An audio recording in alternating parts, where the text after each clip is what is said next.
again, for myself, it was more of a constitutional concern that I had with that, because as I look at this, that it created another appointed board instead of an elected board. And that was something that we already had, an appointed state school board to do that.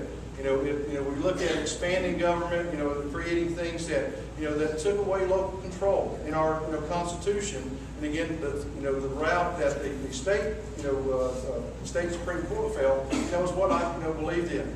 And so my issues were not so much against charter schools, which I love charter school and I love charter school concept. And I think that local communities need to have the right to make those choices for their kids. But also as a constitutionalist, that's the first thing I look at. With any administration, with any policy or anything that's being proposed, my eyes look at the U.S. and the Georgia's Constitution. Because, as I said, if we don't get that right, we don't get anything right. So that was my concern, and that's where I stood, not against the charter schools concept. Yeah, and I'm going to be very consistent with that. I don't have a thing to go against charters. If there was a charter in my area that served the needs of my kids, that's where they'd be going to school.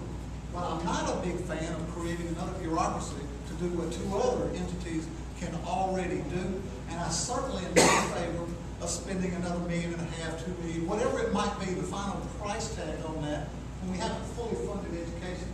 We haven't fully funded public education in quite some time, and 2/3 of our districts operated at less than 180 days in the past calendar year.